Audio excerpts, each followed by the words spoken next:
A very warm welcome to all of you. We know that these are the coldest days of January, but however, we keep ourselves warm with the warm celebrations that we are doing whole week long for our 16th Foundation Day. And today is the most celebrated day. We are celebrating Jigri Baate, a talk series where we invite people from all the spheres of the activities and renowned personalities to interact with our students, with our faculty and staff. And today, amongst us, we have none other than the renowned fashion designer RITU BERI ji. I would just like to say a few words about her, and I was literally amazed and had goosebumps when I read so much about her. So from being one of the first batch in NIFT, that is National Institute of Fashion Technology, to selling the most expensive book in India, she demonstrates her spirit to excel and the importance of being unique in the world. Learned the art of fashion at the National Institute of Fashion Technology, New Delhi, which is affiliated to FIT New York. She is a protege of Francois Lizard, the famous French embroiderer. In 1990, she launched her first fashion brand in India. In 1992, she forayed into the international market after a successful venture with Liberty London. And then she launched the RITU BERI Fashion Fraternity, RBFF, a platform for young Indian designers. This was the first Indian Fashion Week at that time. She was also the first Indian designer to be featured in the Promotional Acostal, a prestigious forecast magazine for global fashion trends. And she was the first Indian designer to go international. A big round of applause for her. Then in 1998, she was again the first designer to be associated and to collaborate with De Swarovski. In 1999, she was the first Indian designer to present her collection at the Paris Fashion Week. Flagged off the first Fashion Week in India, the then Lakme India Fashion Week in New Delhi.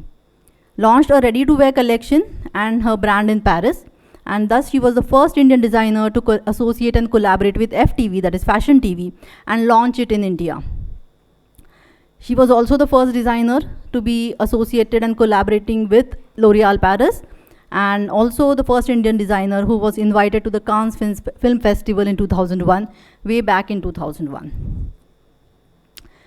She was the first Asian to head a French fashion brand, Scherer, if I pronounce it right, and also the first Indian to be featured in the Time magazine as one of the people to watch out for international business 2009. She also launched the Blessed Hearts Foundation, a charity for children, and became the first Indian designer to launch a kids line, that is Baby Berry. Later on, she also received the prestigious French award, Chevalier d'Art des Lettres. She was also recipient of the honorary doctorate in fashion by the Rai University, recipient of the prestigious Spanish award, Order of Civil Merit. Later also launched the Luxury League, a not-for-profit foundation to promote treasures of India and brand India globally. She is also appointed advisor to Khadi and Village Industries Commission by Government of India, and also appointed as the Cultural and Tourism Ambassador of Uzbekistan in India by the Ministry of Tourism of Uzbekistan. She was announced as advisor of the Suraj Kund Mela, world's largest craft fair with over 1 million visitors a year. Appointed as the Chief Design Consultant for the Trifid Tribes India under the Ministry of Tribal Affairs, Government of India in 2020. Also, a postal stamp has been issued to honor ma'am's work under the series of India Fashion by the Government of India, and that is a very commendable and achievement that makes us all proud. Talking of her Luxury League Foundation, which is a consortium of decision makers, artisans, craftsmen, corporate global brands, consumers, as well as the government, on a same platform to reimagine the connotations of luxury in a global context. And this is not-for-profit foundation of prominent luxury brands worldwide. She has also launched 2 books, The Designs of a Restless Mind and The Fire of a Restless Mind. Today is a conversation about journeys, about choices, resilience, and thinking differently. In today's social media-driven world, How can young creators stay authentic and also stay more powerful as her, since her journey is being from 1990s and still relevant today? So to answer all these questions, ma'am will be with us, and we have a very interesting panel for asking the questions. So we have all our young Gen Z students who will be asking her the questions. So may I please invite the panel, Dr. Shreya, who is our DM student in hepatology, Dr. Priya Lanan, who is our PDCC student in microbiology, and Dr. Rishabh, who is also a student in pathology. Welcome all the panelists. Now, may I please invite ma'am to join us on the panel. So the mic is over to you people now. Ma'am, and welcome to ILBS. This is Dr. Shreya Singh from hepatology. So I would like to ask a question to you. First question would be, since you have grown up in an army family and you've moved across so many cities, so did that experience have an impact on your personality and your vision? And my second question would be that as a child and a teenager, what were your aspirations? Did you always want to have your future in fashion, or there was something else? So good afternoon. Thank you, Dr. Pratibha.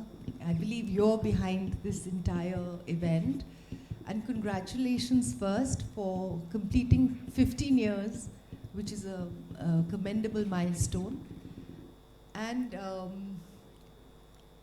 it's lovely to be here, not as a patient, but at another capacity. It feels much better. So, coming back to you, Dr. Shreya, so it's quite amazing that my dream was to be a doctor. And this was many years ago. And I was a very diligent student, and everything that I did very, very seriously.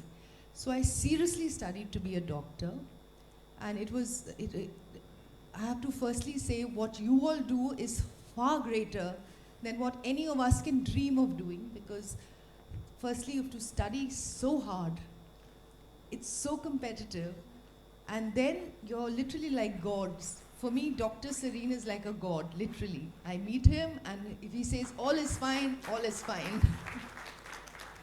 So, besides studying to be what you are, it is such an important position that you take to be able to fulfill and to be able to meet the expectations of everyone who looks up to you. So coming back to my story, which is quite funny, I think, because I was listening to Dr. Pratibha saying the first Indian to do this, the first. So in many ways, everyone says RITU BERI is the first. So when I meet Gen Zs and young kids, they all say, oh, we know you used to exist way back, you know. So it's sometimes you start feeling like a bit of a dinosaur. You've done it all, done it much before people even thought of doing it. So there's a good and a bad to that. So when I wanted to be a doctor, I studied, and there were a lot of these private schools to be a doctor, like the Sachdeva PT College. There were many small tutorials. And I was part of every tutorial because I had to get into a Delhi college. And a day before my exam, my grandmother fell ill. And when she was unwell, a doctor obviously came to meet her, and they took blood, and I saw the blood and all of that, and I realized the reality of what I was studying to become was in front of me, and I guess that's what life is all about, you know. And I totally think I'm a Destiny's Child. I saw blood, and I said, no, I can't do this for the rest of my life. So I was too scared to tell my parents that a day before my exam, I've decided that I can't be a doctor anymore. So I decided I'll go for the exam, I'll just leave my papers unwritten. So there's no way I'm getting into the medical school. That's what I did. And so being a doctor was history, and then I was lost. I didn't know what to do, till I heard that FIT New York was opening an institution in India, which was NIFT. And they were going to take 25 people from the country. So can you imagine our population and only 25 students? So for me, I'm always excited by challenges. So I said, this is what I want to do. I had no idea what fashion is. I had no idea what I would become. But I said, I have to be one of the 25 students in NIFT in the first batch.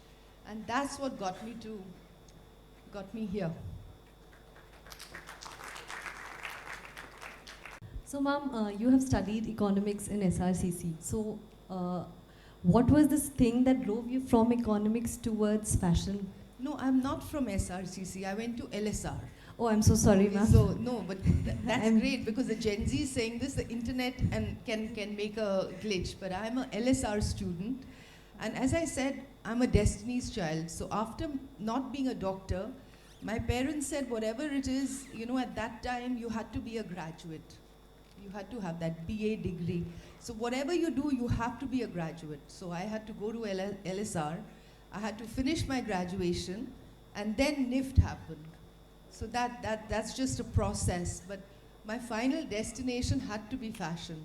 So I'm a big believer that life finds your way. You know, you can keep chasing, you can keep trying to do what you want to do, but wohi hoga jo hona hai. So you leave it to destiny, and you flip the coin and hope for the best.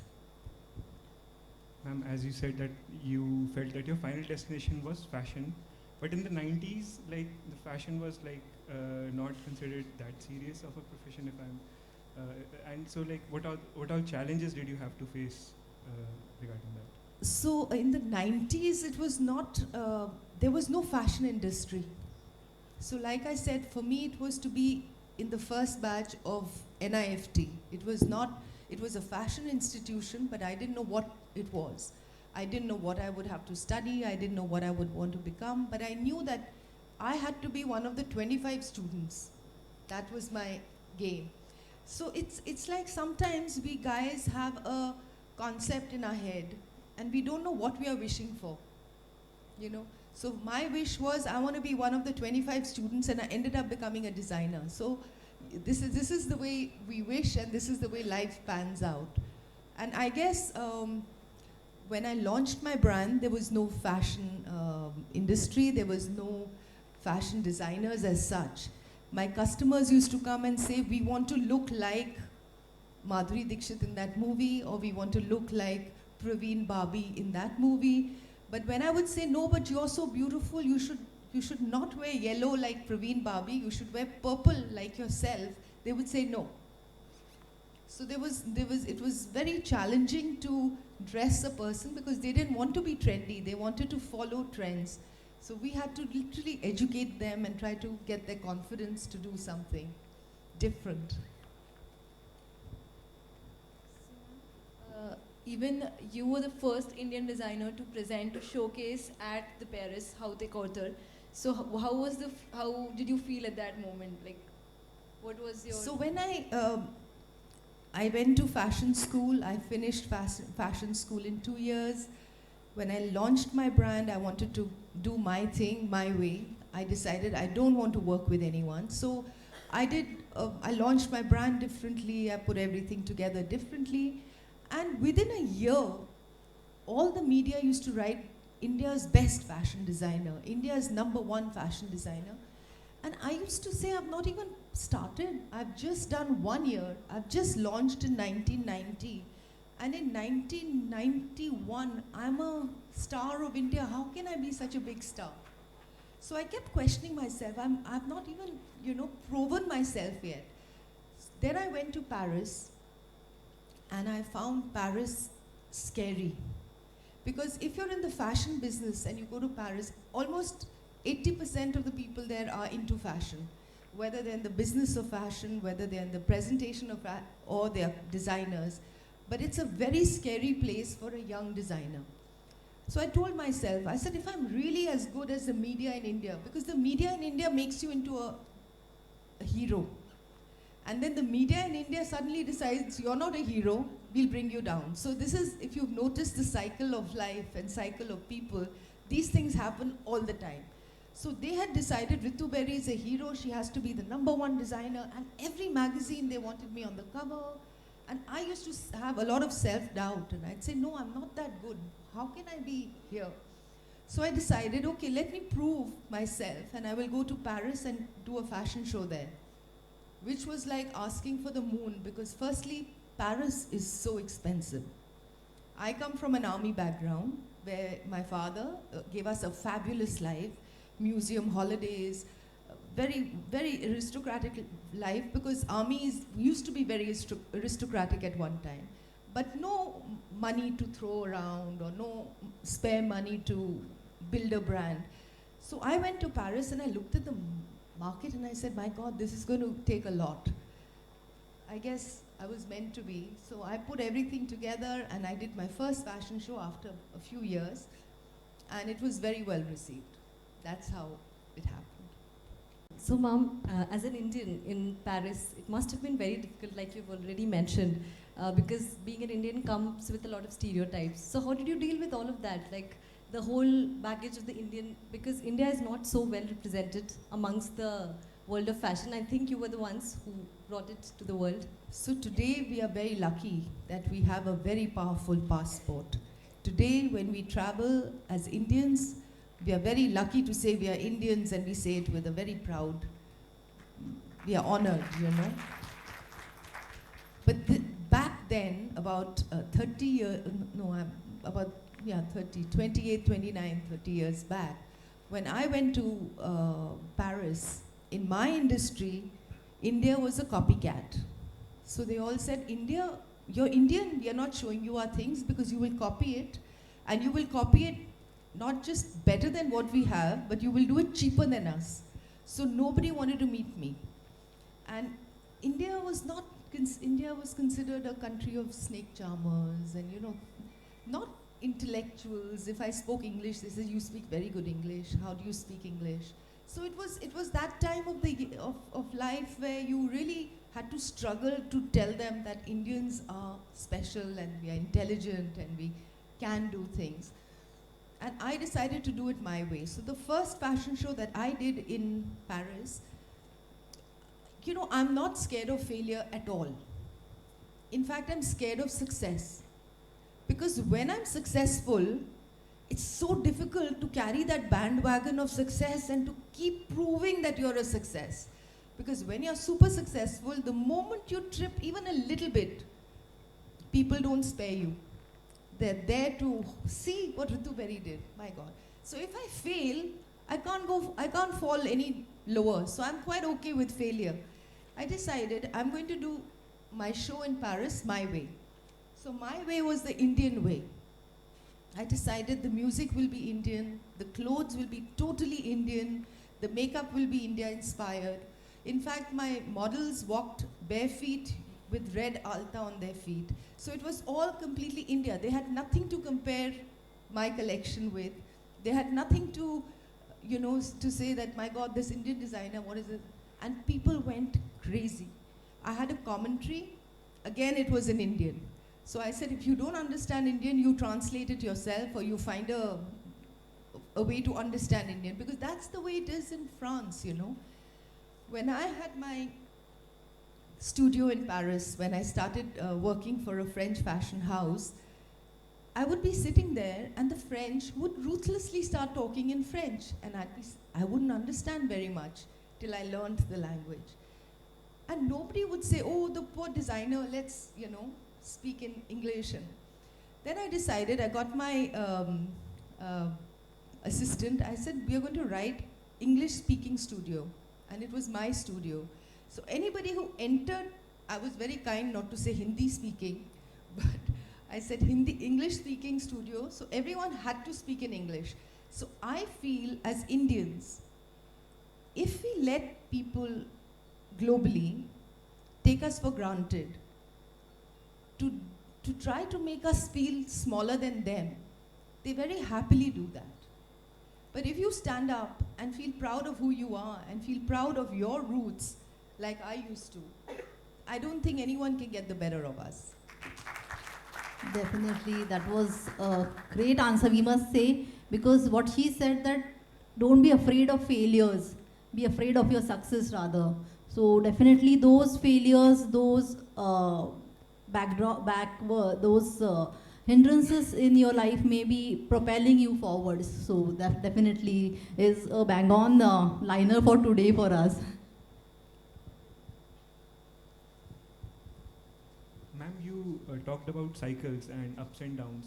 So, like, was there any point in your life when you realized that things aren't going according to the plan? And as an extension to that question, you would also talk about media. So, like, how would you suggest like people should handle criticism? So, nothing that I decide ever happens according to my plan. That's for sure. I make a plan, and now I've learned the hard way. Now when I make a plan, I say God willing. You know, when everyone says inshallah, today I understand the meaning of inshallah. I say, okay, I want to do this. I'm going to Delhi tomorrow, hopefully God willing. You know, life is what happens when you're busy making other plans. And that is something I've learned quite early in my life. And I'm not regretful of it. I'm not at all sad when things don't happen my way. Because I'm one of those optimists that believe in the fact that it's not happened this way because it's meant to happen a better way. So it's all about attitudes. And what was your second question? Like Media. Media. So I love the media. I will not say anything against the media. But like all of us, they're human, you know. We all have our good days and our bad days. We have times when we are happy and we say nice things about everyone. There are times we are not in a very happy mood, then we find everything wrong in the person. So as human beings, we can be fickle, we can have a state of our own perception.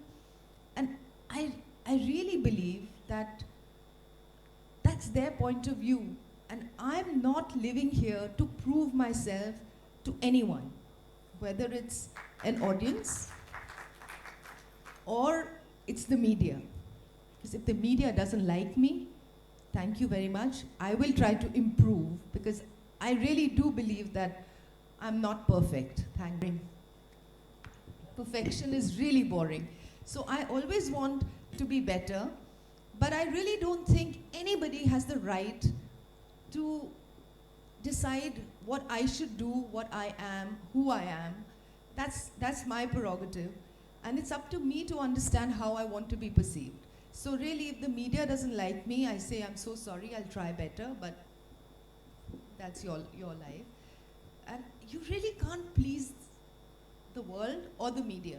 So as long as you're true to yourself, as long as you're authentic, you're real, time is the best test of time. Even the media will come back and say, yes, you were right. I've had that happen to me all the time. Yeah, just in continuation with that, ma'am, when we talk of media now, this is the age of social media. So definitely that is also creating a lot of some self-driven designers are coming up on social media platforms and they're gaining an audience through that. So what's your take on the social media aspect? So I think everything, like everything, has a plus and a minus. The plus is, you know, I was launching my book, I was completing 30 years of my professional life, and I wanted to connect with my school friends. And I hadn't kept in touch with all my friends, so I wanted to meet and see if somebody was in Delhi. I wanted them to be there at my book launch because it was an autobiography. I put it out on Facebook, and within 2 days, I had about 30 friends of mine from school who reacted. So, I mean, that was fabulous. I spent nothing. I had a reaction that I could have never had other than, you know, through Facebook. So it has its plus. Now, other side of it is, you know, I don't recognize some of my friends when I meet them socially.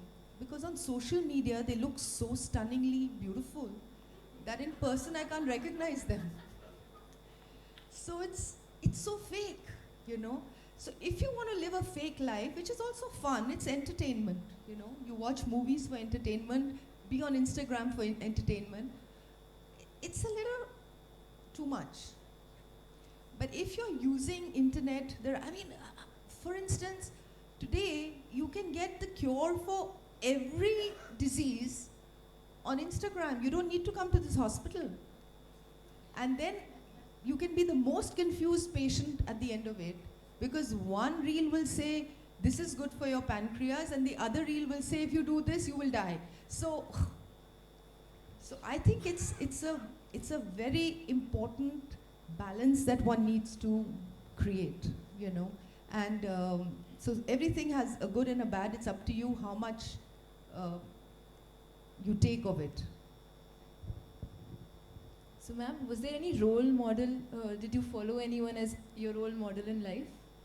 So my role model was always my mother. I think all of us, grew up seeing our mothers, and my mother was superbly beautiful. And so she was pretty much my role model as a well-dressed, very beautifully old-fashioned, with the right aesthetics. It definitely was my mother. Fashion definitely came from there, into genes. So ma'am, after all that you said, you have a very, very hectic lifestyle. You must be traveling all the time, and you are managing so many things, like you write a book, you have a store, you have so many things going on. So how do you manage to maintain a healthy lifestyle and look the way that you do? I think lifestyle is something you maintain wherever you are, you know. And if you have a healthy lifestyle, then you maintain that. If you have an unhealthy lifestyle, then you maintain that, you know. For instance, if I travel a lot, I don't like aircraft food at all. So I carry my food with me. So you have to find your balance of how you can eat right. I sleep by 9:30 every morning. I could be anywhere in the world. I could be sitting at a party and I'll go to sleep there. So most of my friends now say, stay home, we'll party early, you know. So I think when you lead a hectic life and you've got a lot of things going on, you find what works for you and then be selfish about it. Do what makes your body work the best. Otherwise, you'll be unhappy. There's no point. That's great advice for everyone to follow, ma'am. Ma'am, lastly, I would like to ask you, like, to all our students, what advice or suggestions would you like to give them? Well, my advice to the students here would be not to listen to any advice. I think advice is the worst form of dissuasion, or you should not take anyone's advice. That's my sincere advice. Only because everyone gives you their point of view. Instead of advice, what I would say you should do is follow lifestyles, follow examples. So I always tell people, action proves louder than words. So if people tell you, listen, do this, you'll do really well as a doctor like this, just look at what they are doing with their life. Or someone tells you, don't dress like this, you look really fat in it, look at what they are looking like. But please don't follow advice. Follow, like you said, a role model. Follow somebody who inspires you, someone who's really proven themselves. Advice is very easy and always there for free. That's wonderful. So definitely, we are not going to listen to anyone now. Just listen to your heart. That's what ma'am is saying. And work hard to achieve what you believe in. Definitely, ma'am. One last question from our panel side, that today in the world of AI, creative space has become totally different. Like, you give prompt and you'll get the design. Just a few days back, we launched an essay competition. So we had to have a idea about how AI is impacting creative space. We also announced that AI use is permissible. So most of the entries that we received, they had mentioned that AI is being used. So in fashion also, definitely it must be creating some turbulence, that use of AI in creative space. So what's your take on that, ma'am? I think AI is fantastic.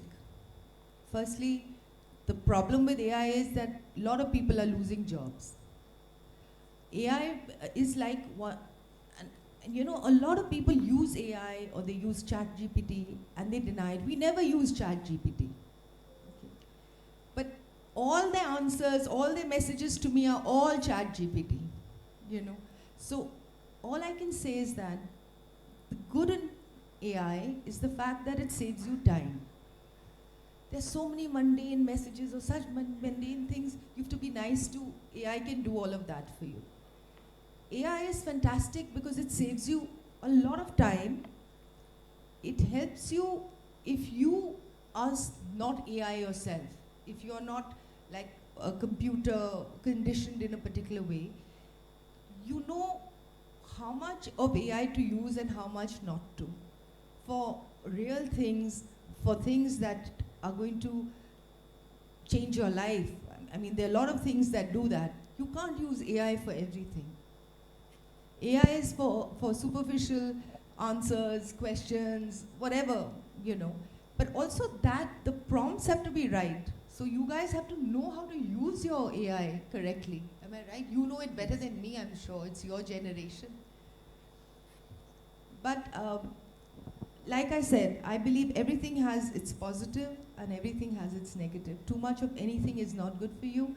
But if you don't use AI and waste your day, then that's also quite foolish. So I think you have to cleverly use the technology that's coming to you. But technology does not have the heart and soul that beats like yours does. So it can't do what you do. Yeah, thank you, ma'am. And now we can invite few questions from the Yeah. audience as well. Sir. Yeah, first is no questions, no panels. Just tell your life story, the good parts or some of those beautiful moments you had, you know, kind of experienced in life. Just tell us the beautiful story of your life. You can wait till tomorrow evening. My life is full of stories. But in short, I'll tell you Few a of few them. it's been a long life already, you know. I feel like it's been... So the best thing that happened in my life was when I found my guru. And the best thing for me is that I come from a family that is very spiritual, not religious. So we believe in the simple things of life that there's no right and wrong, but there's no good and bad, but you don't hurt anybody. So I have a single kid, I have a daughter, and I've only brought her up with one simple example, that if you do good, you want good, you do good. You want a chocolate, give a chocolate. So from childhood, basically, she understood the simple principle that if I want something good to happen to me, I should do good to everyone, and if I do something bad, if I do something bad to someone, same will happen to me. So that's a simple principle of life. Now the best thing that happened to me, like I said, was I got a guru. I had a guide in my life that I didn't actually... We all have fears in our life, but at some point I feel quite free to lead my life based on the way destiny takes me or the way the universe has planned. I'm open to the universe's plan. I don't want to control anything. But I will work very, very, very hard. A lot of people say, why do you work so hard? I love to work. So I work because I enjoy working. And then what happens after that is up to the universe. First, that you said about me, being the first Indian designer to live in Paris like a Parisian was the best thing that happened to me. It was a milestone for me because that was my greatest dream. I love France, I love Paris, and I love the fact that I was given this opportunity to live there like a French person, like a Parisian. So that was the best thing. And I believe that all of us can actually do what we dream of if we really believe in that dream. So I know that this is a very cliched line, and everyone says, oh, because you've achieved it, you can talk like that, but I can see people manifest life. So there's a simple book called Alchemist. When I read that book, it was life-changing for me because a lot of things that were happening in my life were written in that book. So have you all read? Has everyone read? Very few hands. All of you must read that book. But did you all like it? Whoever's read it? It's maktoob. It's fabulous. So you have to follow that principle. So I think now my life is basically living, expecting anything that can happen, good or bad. And if it's bad, we'll deal with it. And we'll fight for it, and we'll make it happen. If we can't make it happen, c'est la vie. But good, great, enjoy it, and celebrate and be as useful to everyone as you can be, because I think that's important.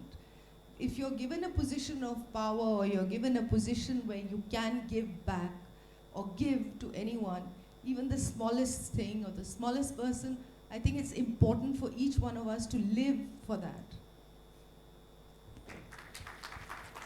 Yeah, Dr. Rewari. I have a little curiosity. First of all, thanks very much. It was very fascinating to know about you from Pratibha and listen to you and your courage that you showed in organizing that fashion show in Paris. My question is, for my age group, generally the fashion designer are considered to be for the elite class. But then I see you are now an advisor to Khadi and village industries. So how do you basically balance between your creativity and the commercial viability for the common man? When I launched my brand, as I told you, I came from an army background. I didn't have too much resources to do a very big showroom and all of that. I decided to use Khadi as my fabric because it was the most inexpensive fabric. Now Khadi is a great fabric because you can buy Khadi for 1,000 rupees a meter, or you can buy Khadi for 100 rupees a meter. And Khadi, we are all very lucky as Indians to have a fabric like Khadi, which has such a story to tell. The romance behind Khadi is amazing with Mahatma Gandhi. We say it's the freedom fabric that got us freedom, you know, we fought for freedom with Khadi. So I decided to use Khadi as for my collection, and my clothes were very, very well priced. It's a full circle because after 30 years, KVIC asked me to be the advisor, and I again started doing a lot of things in Khadi. When you see a fashion show by a designer, the clothes look over the top. The clothes look crazy, and you say, who's going to wear these clothes? But if those clothes look like what you're wearing in the audience, you would switch the TV off, or you would say, rubbish, we know this. It's so boring. So a lot like the films, fashion is entertainment. Fashion is fun to see how these crazy sleeves are worn or this crazy collar is worn. And then when it comes from the ramp to the racks or for you to wear, it simplifies itself into an easy garment. So the whole fun of seeing a fashion show or seeing a designer's work is to see creativity at its craziest best. But when they sell the clothes, it's always more affordable. And today, if you're not discerning with your price, you're left far behind. Because today you get everything at such amazing prices. From the audience. Ma'am, I am Gayatri Anupam. I want to ask a question about a book I have read somewhere that you have written a book, A Firefly of Fairy Tales. So I want to know something about this. So I was, my first book that I did was for Penguin, and it was called The 100 Ways to Look Your Best. It was a small handbook, and every page had one point how you could look good. And it did very well. It went into reprint many, many times, and then it was sold out. So Penguin said, we did so well with your first book, write us an autobiography. This was long ago. I mean, it was, I was only, I think 15 years into business of fashion. So I started writing, I wrote my whole book down, and at the end of the day, so I have a problem. I can't help but be true to myself. So if I don't like something, I will not do it, and I will not be fake about it that, oh, Penguin is publishing my book, let them publish my book. I told them, I said, my book is very boring. Nobody will have anything to read because I hadn't done anything that great till then, I felt. So I said, this book will not sell, and even if someone buys it, they're going to say, my God, what a waste of money. So I told them, I said, I want to do a creative book because I've done enough to be crazy. So I decided to do this book, and by the time it was finished with my story, and it was like a children's book, you know, there were pop-ups and there were pockets, and it's a crazy book. When I did that book and I gave it to Penguin, it costed about $1 lakh to print that book. It was very expensive. So my publisher said, we can't afford it, we'll never be able to sell it. So they opted out. So I decided to self-publish it. And I decided I'm going to do 100 books, $1 lakh a book, and there was no plan. If I do this, people will say, wow, what a book. If I do this, it'll come in the Guinness Book of World Record. If I do a book like this, I didn't think. I never think. I just did the book. So when I did the book, and I had 100 copies, I said, अब जिंदगी में 10 दोस्त तो हैं जो एक किताब खरीद लेंगे. So I contacted my friends, and sure enough, all of them said, yeah, we'll pick it up for our library, we'll pick up whatever. But when that book hit the market, and it was for 100,000 a book, it got publicity for the price more than the book, which I was really quite unhappy about. But in the long run, even today, I've published 5 books. That's my favorite book, because it is so creative, and it was done with no agenda of selling or not selling. But so that Actually, one interesting story I want to share. Ma'am, I was a nursing student, and we went in a book fair, and we have seen that so many intellectual public people are watching books. So just we wanted to be smart. So we just said that, आपके पास ऋतु berry की book है क्या? वो fairy tale. तो they just top to bottom में देखा उन्होंने, and just said that आप लोग जाओ यहाँ से. So I just got to know that cost was like, so that's why he said like this. Yeah, and definitely it is still the highest priced book in India. So Yes. big round of applause for ma'am for daring. Like, it was the passion that was behind the book. It was not how many copies to sell, or it was that I have to put that idea in front of people through the book. no, it was to do the book. I had to do the book. It cost me 100,000. I said I'll only sell it at cost price. But I did some sensible marketing, and I said it's going to become a limited edition of 100 books. And each book had a number, 1 of 100, 2 of 100, 3 of 100. So people, when they presented that book also, they felt really nice giving limited edition books. So I obviously added some frills to it, and then it went into reprint, and now it's being sold for 10,000 bucks. Thank you. You should never advise. So I will rephrase. So what is your recommendations or your suggestions to the future fashion designers of the country? So I think in today's day and age, it is a fantastic time. It is really a fantastic time to be creative or intelligent. Because this is the time when you do what you are good at. You don't do because the whole world is doing it. Like I remember at my time when I had to start, everyone was becoming a doctor. Being a doctor was the coolest and the only thing that most people with any brains did, you know. So everyone was becoming a doctor. Then there came a time when, about 15, 20 years ago, when everyone was getting into fashion. Today there's so many fashion designers. Everyone was getting into fashion. But now, I believe, in the whole concept of, you see startups today, you see these young Gen Zs, what they're doing. If you have a new creative idea, it could be in any field, whether it's fashion, medicine, engineering, developing water, developing a new tissue, it could be anything. You have to do it your way. You have to do it differently. And if you can find your new way and a new solution, an easy solution and a creative thing, you're made. That's what you need to do. It's so easy today to be yourself, be authentic, be real, and do something different. Definitely, we must be proud that ma'am has started an institute for young designers as well. So definitely that is encouraging for those young designers.